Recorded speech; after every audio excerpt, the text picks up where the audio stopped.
Imagina estar de pie en las pendientes heladas de una montaña cubierta de nieve, pero esta no es cualquier montaña. Este es el Monte Everest, la cima más alta e implacable de la Tierra. En algún lugar muy por encima, más allá de las nubes, se encuentra la cima. El aire a tu alrededor es tan delgado que respirar se siente como una batalla. Tu corazón late rápido mientras sientes el frío mordiente filtrarse a través de tus capas, y tu cuerpo tiembla mientras el peso del viaje te presiona. Para llegar aquí debes haber pasado años preparándote, entrenando tu cuerpo para soportar las condiciones más duras y gastando miles de dólares en equipo que pueda resistir los elementos más mortíferos. Pero todo vale la pena porque estás a punto de hacer lo que muy pocas mujeres antes que tú han hecho: conquistar la cima más alta del mundo. Pero el Everest no se preocupa por tus sueños, y la línea entre el triunfo y la tragedia es extremadamente delgada. Estoy haciendo esto porque quería dar un mensaje de que sigas tus sueños. Tienes una vida, vive tu vida. He alcanzado 6 de las 7 cumbres, así que por supuesto ahora tengo que alcanzar la 7ª. Ella dice que está escalando el Everest y yo le respondo si ha perdido la cabeza. De un escalador cuyo arnés falló en el momento más crítico, a otro que fue abandonado para enfrentar el peor destino imaginable. El episodio de hoy revela el costo mortal de enfrentar uno de los desafíos más brutales de la naturaleza. Se recomienda discreción al espectador. Comencemos con la trágica historia de Marty Howe, un experimentado escalador estadounidense que estaba al borde de hacer historia. Marty Howe no era solo un escalador. Ella era una pionera, una mujer que rompió barreras en el mundo dominado por hombres del montañismo de alta altitud. Marty, nacida en 1951, creció en Washington, donde los paisajes accidentados despertaron su amor por el aire libre. Desde niña, se sintió atraída por las montañas, y su pasión pronto se convirtió en un objetivo de vida de escalar algunas de las cumbres más desafiantes del mundo. Los primeros años de Marty en el montañismo se destacaron por múltiples logros importantes, que la consolidaron como una de las principales escaladoras de su época. En los años 1970, cuando rara vez se veían mujeres en el rango superior de este deporte, Marty ya estaba rompiendo este techo de cristal, habiendo escalado algunas de las cumbres más desafiantes de América del Norte y más allá. Era conocida por su habilidad técnica, resistencia y enfoque sin miedo, a menudo abordando rutas que muchos de sus colegas masculinos encontraban intimidantes. Sus experiencias de escalada la llevaron a un papel prominente en la Escuela Nacional de Liderazgo al Aire Libre, National Outdoor Leadership School, donde se convirtió en una de las primeras instructoras femeninas. En National Outdoor Leadership School, Marty fue un mentor para muchos escaladores aspirantes, tanto hombres como mujeres. Se especializó en expediciones de alta altitud, liderando equipos a través de los terrenos más desafiantes y compartiendo su extenso conocimiento sobre alpinismo. Su influencia en National Outdoor Leadership School ayudó a allanar el camino para que más mujeres ingresaran al campo y se convirtió en un modelo a seguir para las escaladoras de todo el mundo. Pero los logros de Marty no pararon ahí. Fue una de las primeras mujeres en liderar expediciones en picos importantes como el Monte Denali y fue una figura clave en varias escaladas revolucionarias. Su liderazgo y experiencia fueron ampliamente reconocidos, y se hizo conocida por su capacidad para mantener la calma bajo presión, lo cual es una característica vital en el impredecible mundo de la escalada de alta altitud. Pero a pesar de todos sus logros, Marty tenía un objetivo esquivo: alcanzar la cima del Monte Everest, el pico más alto y famoso del mundo. Pero en 1982, finalmente pudo tachar eso de su lista cuando fue seleccionada para una expedición estadounidense de élite liderada por Lou Whitaker. Sin embargo, no sería una expedición común. Lou tenía como objetivo alcanzar la cumbre del Everest a través de la Cresta Oeste, una de las rutas más desafiantes y peligrosas. La Cresta Oeste es conocida por su dificultad técnica, con secciones empinadas y expuestas que requieren que los escaladores naveguen por engañosas rocas y hielo. Esta ruta solo había sido escalada con éxito unas pocas veces antes, lo que hizo que la elección de ruta de la expedición fuera particularmente audaz y ambiciosa. Lou Whitaker era un montañista estadounidense muy respetado, por lo que su liderazgo en la expedición fue una victoria importante para los escaladores estadounidenses en el escenario mundial. Whitaker ya había demostrado su capacidad al ser el primer estadounidense en alcanzar la cima de la ruta del carbón norte del Everest en 1963. Su profundo entendimiento de la montaña y su reputación por el liderazgo y la preparación exhaustiva añadieron un peso significativo a la expedición de 1982. El equipo que Whittaker formó estaba compuesto por algunos de los escaladores estadounidenses más experimentados de la época, uno de los cuales era Marty. Si tenían éxito, esa escalada colocaría a Marty en los libros de historia como la primera mujer estadounidense en alcanzar la cima del Everest. Creo que también va a ser muy interesante para todos como individuos. Creo que si estoy física y mentalmente preparada, tendré una oportunidad. Creo que la montaña determinará si estaremos listos para escalar. Los meses previos a la expedición estuvieron llenos de una preparación ardua. Marty había entrenado incansablemente para esta escalada, empujando su cuerpo a sus límites para asegurarse de que estaba lista para la escalada agotadora. Planificó cuidadosamente cada detalle, desde su nutrición hasta el equipo que llevaría, sabiendo que en el Everest incluso el más mínimo descuido podría ser mortal. Su experiencia y atención al detalle la hicieron una de los miembros más preparados del equipo. A medida que avanzaba la expedición, la determinación de Marty era inquebrantable. El equipo enfrentó los desafíos habituales y esperados del Everest: frío extremo, vientos fuertes y el riesgo siempre presente de avalanchas. Pero Marty estaba en su elemento, aprovechando años de experiencia para navegar por las pendientes traicioneras de la montaña. A mediados de mayo, el equipo estaba listo para hacer su último intento de alcanzar la cumbre. Marty estaba a solo días de lograr su sueño. Lamentablemente, aquí la historia da un giro sombrío. El 15 de mayo de 1982, Marty y el equipo estaban a 26.200 pies en la cara norte del monte Everest. Dada la altura máxima del Everest, de aproximadamente 29.035 pies, es muy concebible que un día o dos después, ella habría tenido muchas posibilidades de convertirse en la primera mujer en alcanzar la montaña más alta del mundo. Pero no iba a ser así. Mientras Marty intentaba navegar por el Gran Kulwa, una quebrada particularmente aguda en la cara norte del Everest, ocurrió un error simple pero devastador. La hebilla de su arnés de seguridad se soltó.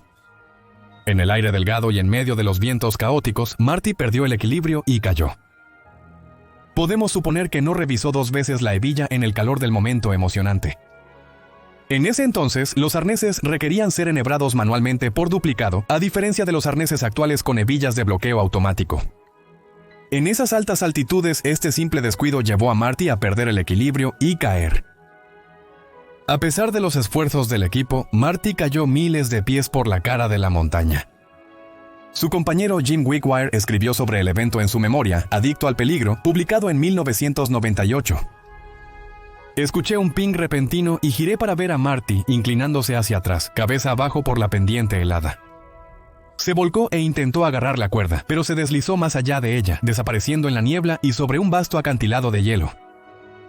No una vez, escribió Wickwire, ella gritó. La muerte de Marty Hoy fue un golpe devastador para la comunidad de montañismo, particularmente para las mujeres que la habían admirado como una pionera en el deporte. Había roto tantas barreras, demostrando que las mujeres no solo podían participar en la escalada de alta altitud, sino también sobresalir en ella. Su fallecimiento prematuro fue un duro recordatorio de los riesgos que hasta los alpinistas más experimentados enfrentan en el Everest. Tras la trágica pérdida de Marty Hoy en 1982, las lecciones sobre los peligros del Everest resonaron a lo largo de las décadas, pero la montaña continuó atrayendo a escaladoras de todos los rincones del mundo. Años después de la caída de Marty, otra decidida escaladora inició su propio viaje al Everest. Como Marty, ella soñaba con alcanzar la cima. Esta es la historia de la australiana Maria Streatham. Maria Streatham era una académica consumada y una apasionada aventurera con un profundo amor por la naturaleza. Nacida y criada en Sudáfrica antes de mudarse a Australia, Maria era profesora titular en la Universidad de Monash, especializada en finanzas. Su vida profesional estuvo marcada por la precisión intelectual, pero su vida personal estuvo impulsada por una pasión por la escalada. Maria y su esposo, Robert Groppel, compartían el sueño de alcanzar las cumbres más altas de cada continente, un desafío conocido por los escaladores como el desafío de las 7 cumbres.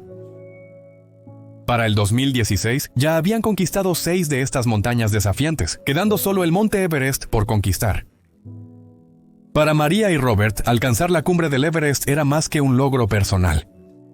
Era una declaración. Ambos eran veganos firmes y querían desafiar el malentendido de que una dieta basada en plantas carecía de los nutrientes necesarios para actividades de alto rendimiento como el montañismo. Al estar en la cima del mundo, esperaban demostrar que los veganos no solo podían sobrevivir, sino también prosperar en condiciones extremas. Este viaje era más que solo escalar. La pareja llegó a Nepal en abril de 2016, llenos de esperanza y emoción. Se unieron a un equipo internacional de escaladores, cada uno con sus propios sueños de alcanzar la cima. El equipo inició su ascenso en mayo por la ruta tradicional del sur del carbón. Esta ruta, aunque es la más popular, también tiene sus propios peligros, desde el engañoso desprendimiento de hielo de Khumbu hasta los vientos helados de la zona de la muerte por encima de los 26.000 pies. A medida que ascendían, Maria y Robert enfrentaron los desafíos típicos que presenta el Everest: el frío mordiente, el aire enrarecido y el agotamiento físico que viene con la escalada en alta altitud. No obstante, estaban bien preparados tras años de entrenamiento para este instante. La pareja avanzó constantemente por los campamentos inferiores, aclimatándose en el proceso. Se sentía animado y la cumbre parecía alcanzable.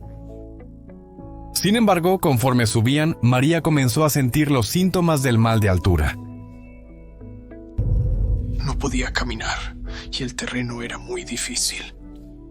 Era muy empinado y rocoso y era muy arriesgado. El mal de altura o enfermedad aguda de montaña ocurre cuando el cuerpo no puede adaptarse a los niveles más bajos de oxígeno disponibles en altitudes elevadas. Cuanto más alto vas, más delgado se vuelve el aire, y el cuerpo lucha por obtener el oxígeno que necesita. Los primeros síntomas de enfermedad aguda de montaña a menudo son leves e incluyen dolores de cabeza, mareos, náuseas y falta de aliento. Estos síntomas son frecuentes en escaladores, y generalmente se pueden manejar con descanso y aclimatación. Pero para algunos escaladores, como Maria, estos síntomas pueden escalar rápidamente, llevando a condiciones más severas y potencialmente mortales. Mientras se adentraban en la zona de la muerte, el estado de Maria se deterioraba. Le llaman la zona de la muerte. Es porque los niveles de oxígeno son menos de un tercio de lo que son a nivel del mar. Sus dolores de cabeza se volvieron más intensos y comenzó a sentirse cada vez más fatigada. La falta de oxígeno estaba pasando factura a su cuerpo y luchaba por recuperar el aliento. Esta progresión es una clara señal de advertencia de que el cuerpo no está lidiando con la altitud y continuar ascendiendo puede ser peligroso. A pesar de su empeoramiento, Maria estaba decidida a seguir adelante. La cima estaba provocadoramente cerca. Solo estaba a 15 minutos de la cumbre y no estaba dispuesta a renunciar a su sueño. Sin embargo, al darse cuenta de la gravedad de su condición, Robert y sus guías Sherpa la instaron a regresar. Sabían que continuar podría ser fatal. Pero Maria, impulsada por su determinación para llegar a la cima, insistió en que Robert continuara hasta la cumbre sin ella. Pensaba que podría lidiar con su condición hasta que él alcanzara su meta común. A regañadientes, Robert accedió a su solicitud y Maria comenzó su descenso acompañada por Sherpas. Sin embargo, a medida que descendía del South Col, la condición de Maria comenzó a empeorar dramáticamente. El mal de altura ahora ha progresado a edema pulmonar de alta altitud. Edema pulmonar de alta altitud, una condición grave y potencialmente mortal, donde se acumula líquido en los pulmones, lo que hace que sea casi imposible respirar. El edema pulmonar de alta altitud es una de las complicaciones más peligrosas del mal de altura, y puede desarrollarse rápidamente, particularmente en el aire delgado de la zona de la muerte. Con cada paso, cada respiración se convirtió en una tarea difícil de afrontar, y su energía se agotaba. El líquido en sus pulmones la asfixiaba lentamente y la falta de oxígeno causaba que su cuerpo se apagara. A pesar de los mejores esfuerzos de los Sherpas para ayudarla, su cuerpo no pudo soportar la altitud extrema. Maria colapsó mientras bajaba. Los Sherpas intentaron ayudarla desesperadamente, pero poco se pudo hacer. El 20 de mayo de 2016, Maria Stridham murió en las laderas del monte Everest, a solo horas de la cumbre que tanto había soñado. La muerte de Maria provocó una conversación global sobre las inmensas presiones que enfrentan los escaladores, particularmente aquellos impulsados por la necesidad de lograr algo extraordinario. Maria quería batir un récord, pero en cambio la montaña la quebró. Pero como sabes, la suya no es la única historia de un escalador que estuvo agonizantemente cerca de realizar su sueño, solo para que la montaña se lo arrebatara. Solo 2 décadas antes, otro escalador enfrentó un destino similar. Yasuko Namba era una escaladora decidida y apasionada de Japón, una mujer que había puesto su mira en conquistar las cumbres más altas del mundo. Nacida en 1949 en Tokio, Yasuko no era tu montañista típica. Era una empresaria que trabajaba como consultora de gestión para Federal Express en Japón, pero más allá de las salas de juntas y las reuniones de negocios, tenía un profundo amor por la aventura y una incansable determinación para superar sus límites físicos y mentales. Para cuando Yasuko decidió enfrentarse al Monte Everest, ya era una escaladora experimentada. Su objetivo era unirse al grupo de élite de montañistas que habían completado el desafío de las 7 cumbres, que consiste en escalar las cumbres más altas de cada uno de los 7 continentes. Escalar el Everest, la montaña más alta, sería su mayor logro. A los 47 años, Yasuko Namba no solo era una de las mujeres más mayores en intentar escalar el Everest, sino que también era una de las más decididas. Su viaje a la cumbre fue el resultado de años de preparación, entrenamiento y escaladas exitosas en otros picos desafiantes. Ya había conquistado 6 de las 7 cumbres, incluyendo el monte Kilimanjaro en África y Denali en América del Norte. El Everest era la pieza final de su rompecabezas de montañismo, el reto supremo que culminaría su búsqueda. Yasuko se unió a la expedición al Everest de 1996 dirigida por Rob Hall, un experimentado montañero que había guiado con éxito a muchos escaladores a la cumbre. El equipo incluía escaladores experimentados, cada uno con sus propias razones para enfrentarse a la cumbre más alta del mundo. Yasuko, aunque tranquila y reservada, estaba firme en su ambición. Su objetivo era claro, estar en la cima del mundo y traer orgullo a su país natal, Japón. La expedición comenzó a principios de mayo, siguiendo la tradicional ruta del sur del carbón, el mismo camino que tomaron Sir Edmund Hillary y Tenzing Norgay durante el primer ascenso exitoso en 1953. Se esperaba un viaje rutinario a la cima. Resultó ser, en palabras de Hall, la peor experiencia de mi vida. Durante el ascenso, el equipo enfrentó los desafíos típicos del Everest, como los mencionados anteriormente. Frío extremo, vientos feroces y la amenaza siempre presente de la enfermedad de altura. Pero Yasuko no se desanimó. A pesar de su edad y las exigencias físicas de la escalada, ella siguió adelante, impulsada por su sueño de alcanzar la cumbre. El 10 de mayo de 1996, después de semanas de escalada difícil y aclimatación, Yasuko Namba finalmente se paró en la cumbre del Monte Everest. Ella era la mujer más vieja en ese momento en lograr esta hazaña, y lo había hecho con la determinación silenciosa que había definido toda su carrera de montañismo. ¡Qué triunfo! Yasuko y el equipo celebraron y disfrutaron de la magnífica vista en la cima de la montaña. Quizás pasaron demasiado tiempo en la cima. Al iniciar el descenso, quedaron atrapados en una de las tormentas más letales en la historia del Everest. El clima, relativamente estable durante el ascenso, cambió repentina y violentamente. Lo que comenzó como un día despejado se transformó rápidamente en una pesadilla cuando las nubes oscuras llegaron, trayendo consigo vientos feroces y fuertes nevadas. La tormenta fue feroz, con vientos de hasta 70 millas por hora. La nevada fue tan pesada que el sendero desapareció. Los escaladores apenas podían ver su rumbo. La visibilidad y la temperatura bajaron drásticamente, poniendo en riesgo la vida de quienes seguían en las pendientes. Los vientos aullantes atravesaban el equipo de los escaladores y la espesa nieve convertía cada paso en una batalla por la supervivencia. Yasuko, ya agotada por la escalada y el aire delgado a altitudes tan altas, luchaba por mantenerse al ritmo del grupo mientras descendían. La tormenta se intensificó y los escaladores se encontraron luchando no solo contra la montaña, sino también contra el clima. Yasuko, que llevó su cuerpo al límite para llegar a la cima, empezó a tambalearse. Su ritmo se ralentizó, se volvió cada vez más desorientada y desarrolló mal de altura y fatiga. Al caer la noche y mientras la tormenta arreciaba, cada miembro del equipo solo intentaba sobrevivir, pensar en sí mismos y salvar sus propias vidas. Ella y otro escalador, Beck Weathers, fueron dejados en la nieve, acurrucados juntos en un intento desesperado por sobrevivir la noche. La tormenta no mostró piedad, y para la mañana Yasuko no respondía, su cuerpo sucumbía al frío y al agotamiento. A pesar de su propia situación, los escaladores supervivientes intentaron rescatar a Yasuko, pero ya era demasiado tarde. Había muerto por exposición solo unas horas después de lograr el sueño de su vida. Dejaron su cuerpo en la montaña, como un trágico recordatorio del alto precio de la ambición en el Everest. La muerte de Yasuko Namba fue una de las 8 fatalidades durante el desastre del Everest de 1996, un evento que sacudió al mundo del montañismo y llevó a un amplio examen de las expediciones comerciales en la montaña.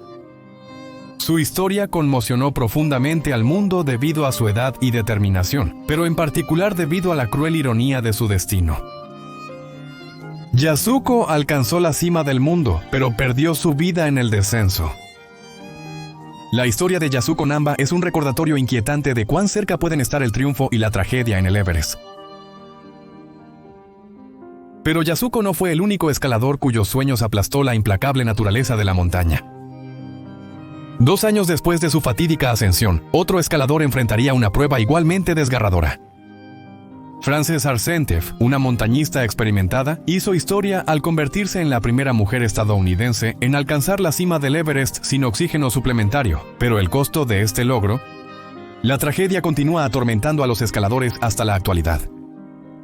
Frances Arsenieff, nacida en Honolulu, Hawái en 1958, era una aventurera de corazón con una profunda pasión por el montañismo. Era una escaladora experta que ya había conquistado la cima de varias de las montañas más altas del mundo.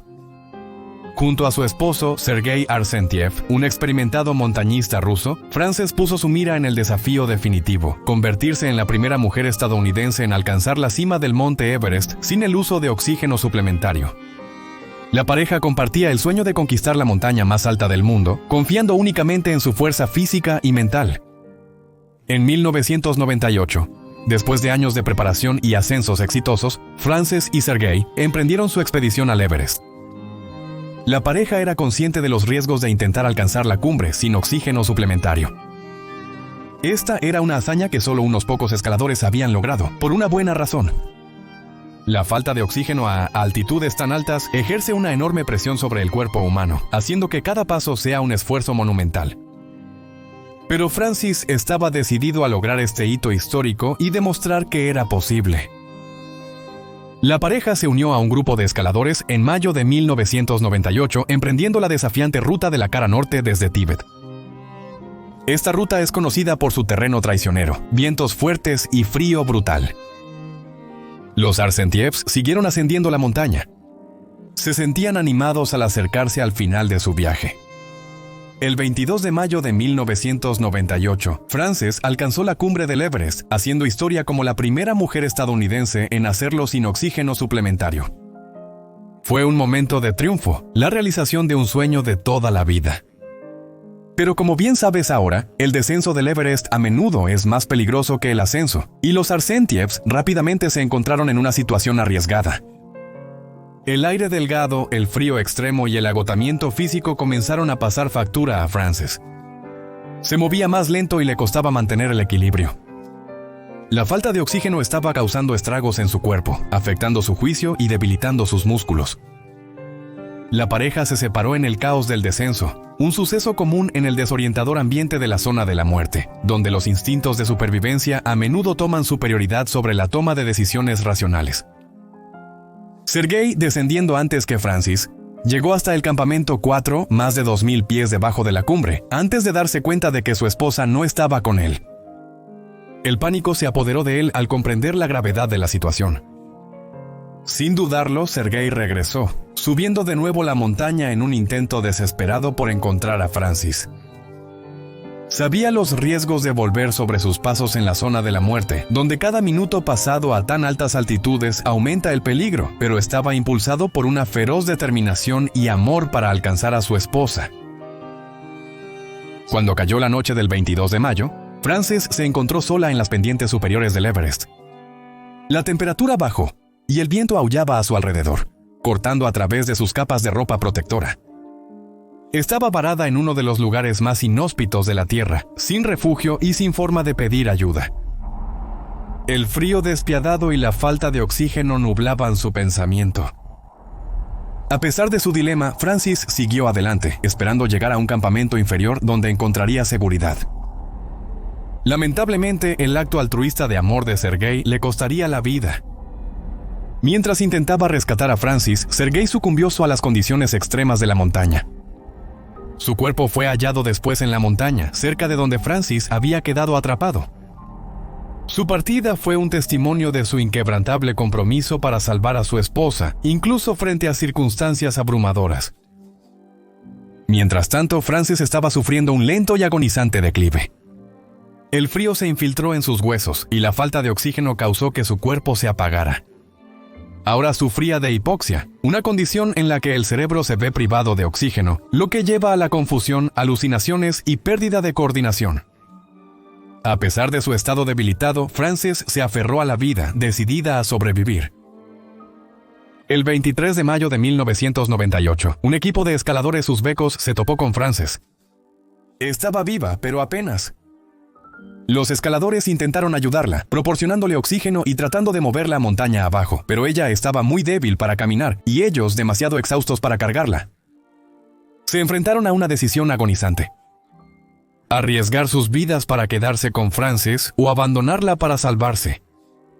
Con el corazón pesado eligieron descender, sabiendo que probablemente Frances no sobreviviría la noche.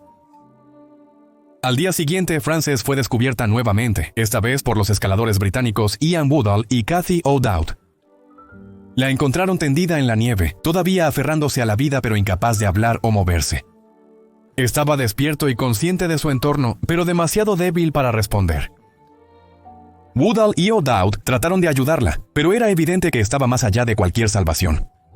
Se quedaron con ella tanto tiempo como pudieron, ofreciendo el poco consuelo que podían proporcionar en una situación tan terrible. Finalmente tuvieron que dejarla, sabiendo que no viviría mucho más. Frances Arsentiev murió sola en el Everest. Su cuerpo sucumbió al frío y la falta de oxígeno. Su fallecimiento fue un final trágico para lo que debió ser un momento triunfal. Frances había logrado su objetivo de alcanzar la cima del Everest sin oxígeno suplementario, pero el costo fue su vida. Durante años, su cuerpo permaneció en la montaña, yaciendo pacíficamente en la nieve, lo que le valió el apodo de Bella Durmiente entre los escaladores que pasaban por ella en sus propias ascensiones. No fue hasta el 2007, casi una década después, que su cuerpo finalmente fue movido de la ruta principal, en un esfuerzo liderado por el escalador Woodall, quien había quedado atormentado por el recuerdo de encontrarla. Su historia continúa resonando dentro de la comunidad de montañismo, como un triste recordatorio de los peligros de la escalada en alta altitud. La historia de Frances Arsentiev es un gran recordatorio de cómo el Everest puede convertir el triunfo en tragedia en un instante, incluso después de una cumbre exitosa. Pero Frances no fue el primer escalador con un destino tan triste en esta montaña. Casi 2 décadas antes, otra mujer hizo historia en el Everest, solo para encontrarse atrapada en una lucha similar por la vida en su descenso. Esta es la historia de Hannelore Schmatz, cuyos últimos momentos en el Everest dejaron un legado inquietante que perduraría en la montaña durante años. Hannelore Schmatz era una mujer decidida y aventurera, una escaladora cuya pasión por las montañas la llevó a algunas de las cumbres más desafiantes del mundo. Nacida en Alemania, Hannelore no se conformaba con lo ordinario. Buscaba desafíos que pusieran a prueba sus límites, y para finales de la década de 1970 se había establecido como una experimentada montañista de alta altitud.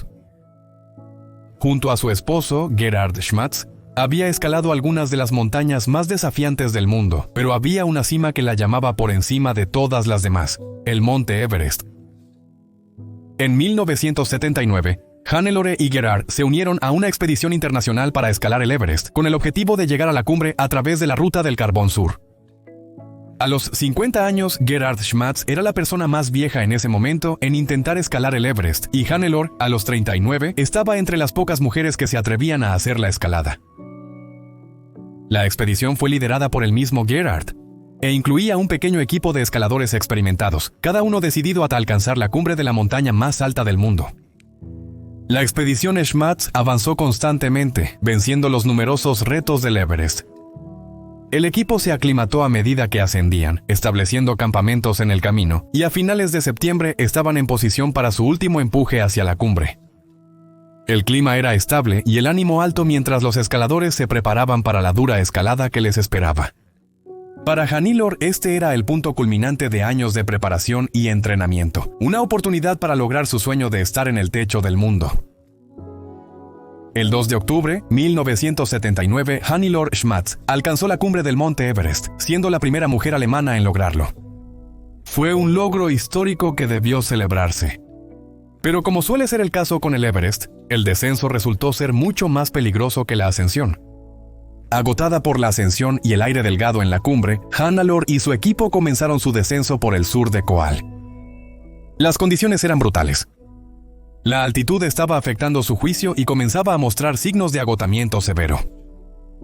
Hannah luchaba para mantenerse al día, moviéndose lenta y laboriosamente.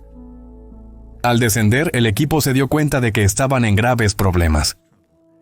El equipo también se estaba quedando sin luz del día, y sabían que descender en la oscuridad sería increíblemente peligroso. Tomaron la difícil decisión de detenerse y acampar por la noche a una altitud de alrededor de 27.200 pies, justo debajo del South Col. Detenerse fue muy arriesgado. A esa altitud, el cuerpo humano se está muriendo lentamente y pasar una noche expuesto a los elementos puede ser fatal. A pesar del peligro, Hannah y el equipo montaron un campamento improvisado, acurrucándose para conservar el calor. Pero el frío era implacable y el aire delgado ofrecía poco consuelo. El estado de Hannah se deterioró durante la noche. Estaba sufriendo de agotamiento, hipotermia y mal de altura, una combinación mortal que estaba drenando rápidamente su fuerza. Intentó descansar, pero las condiciones adversas lo impidieron. A medida que pasaban las horas, el cuerpo de Hannah comenzó a apagarse y ella se volvió cada vez más desorientada. En las primeras horas del 3 de octubre de 1979, Hannah Ashmat sucumbió a las condiciones extremas. Sus últimas palabras, supuestamente dichas a un compañero Sherpa que se quedó a su lado, fueron escalofriantes. Fueron agua, agua. Luego cerró los ojos y falleció. Su cuerpo quedó en reposo a solo unos cientos de pies por debajo de la cumbre que había alcanzado tan heroicamente. Los otros escaladores tuvieron que dejarla atrás mientras descendían, imposibilitados de llevar su cuerpo. La muerte de Hannah fue una profunda tragedia, pero su historia no terminó ahí. Su cuerpo permaneció en el Everest, yaciendo donde había caído, congelado en el tiempo. Con los años, el cuerpo de Hannah se convirtió en un marcador en la ruta del Carbón Sur, su forma sin vida sentada erguida, congelada en su lugar, como si todavía estuviera descansando contra su mochila. Su cuerpo estaba tan bien conservado por el frío que, desde la distancia, parecía como si simplemente estuviera sentada allí, tomando un descanso. Numerosos escaladores confundieron la estructura con una tienda, percatándose de la realidad al aproximarse. Su presencia en la montaña era un triste recordatorio de los peligros que el Everest guarda, incluso para los escaladores más experimentados. La imagen de Hannah sentada erguida contra su mochila, su cabello soplando en el viento, se convirtió en una de las vistas más inquietantes en el Everest, hasta que los fuertes vientos finalmente soplaron sus restos fuera del camino y montaña abajo. Incluso hoy, su historia sigue siendo un poderoso símbolo del mortal atractivo del Everest y la delgada línea entre el éxito y el peligro en la montaña más alta del mundo. Aunque la historia de Hannah es triste, no es lo peor que ha ocurrido en el Everest.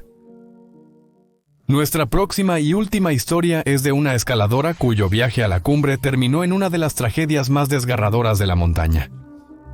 Shreya Chaklorfine era una mujer impulsada por una determinación inquebrantable para alcanzar sus sueños, sin importar el costo. Shreya nació en Katmandú, Nepal, y siempre albergó una profunda admiración por la cima más alta del mundo, el Monte Everest. Creciendo a la sombra del Himalaya, quedó cautivada por las historias de aquellos que se atrevieron a desafiar las duras alturas de la montaña. Pero para Shreya, el Everest era un sueño de toda la vida que estaba decidida a realizar, aún enfrentando probabilidades insuperables. Luego se mudó a Canadá, pero su sueño del Everest persistió. En 2012, a los 33 años, Shreya decidió que era el momento. Se unió a una expedición dirigida por Utmost Adventure Trekking, una nueva empresa sin historial de guiar a los escaladores a la cumbre del Everest. Ella los eligió basándose en conexiones familiares en Nepal, a pesar de su inexperiencia. Su preparación, correr y escalar rocas en interiores durante 2 años. Nunca había escalado una cumbre importante, y el Everest sería su primer gran desafío de escalada. Ella no tiene experiencia en montañismo, entonces, ¿cómo diablos podrías esperar que ella pudiera lograrlo? Durante el entrenamiento de un mes, rindió por debajo de lo esperado, pero nunca vaciló. «Puedo hacerlo. Puedo hacerlo. Puedo hacerlo», le dijo a cualquiera que preguntara. Hablo con ella cada vez que dice, puedo hacerlo, puedo hacerlo, puedo hacerlo. Desde el inicio hubo señales de alarma. Su ritmo era lento, mucho más lento que el de sus compañeros, e incluso el guía Sherpa más veterano de la compañía se negó a llevarla más allá del campamento base. Ella es lenta, eso es lo que todos saben. Pero Shreya no se desanimó. El 18 de mayo de 2012, a las 7:30 de la noche, comenzó su ascenso a la cumbre con 2 guías Sherpa menos experimentados. Mientras subía, se encontró con el dueño de la expedición, Ganesh Thakuri, que bajaba desde la cima. Notó que su oxígeno estaba bajo y trató de persuadirla de regresar. Shreya se negó, así que Thakuri le dio su última botella de oxígeno y la dejó seguir adelante. Para la mañana, Shreya estaba visiblemente débil. La exposición prolongada a la zona de muerte del Everest la agotaba y sus guías le aconsejaron retroceder. Pero ella persistió, motivada por su objetivo de largo plazo. El 19 de mayo de 2012, después de 22 horas de escalada, Shreya Shah Chlorfin logró su sueño al estar en la cima del monte Everest. Fue la 4ª mujer y la primera mujer del sur de Asia de Canadá en estar en la cima del Everest. Pero la victoria fue efímera. Mientras Shreya descendía de la cumbre, era evidente su agotamiento. Shreya había usado mucho más oxígeno del planeado durante el ascenso, y el aire delgado a esas altitudes era sofocante. Al final se quedó sin oxígeno por completo. La escasez de oxígeno provocaba que su cuerpo se desvaneciera, y cada paso se volvía una ardua tarea. Shreya continuó empujando hacia adelante, impulsada por la determinación que la llevó a la cima. Pero con el paso de las horas era evidente que ella enfrentaba graves problemas. Los Sherpas intentaron bajarla, apoyándola físicamente e instándola a seguir, pero estaba tan cansada que no podía mantenerse en pie sola. Al caer la noche, la condición de Shreya empeoró. Ahora sufría de agotamiento severo e hipoxia, al igual que Francis. El frío era implacable y el cuerpo de Shreya comenzaba a rendirse a las condiciones extremas. A pesar de los esfuerzos de quienes la rodeaban, Shreya no pudo continuar. Lo siento, pero no puedo traducir este texto porque está en un idioma que no reconozco. Sálveme, supuestamente rogó a sus guías. Pero no había nada más que pudieran hacer. A las 10 p.m., Shreya Shah Chlorfin murió en las laderas del monte Everest el 19 de mayo de 2012, solo horas después de lograr el sueño de su vida. Su muerte provocó una conversación global sobre los peligros de las expediciones comerciales en el Everest, donde los escaladores, impulsados por el deseo de alcanzar la cumbre, a menudo ignoran las señales de un desastre inminente.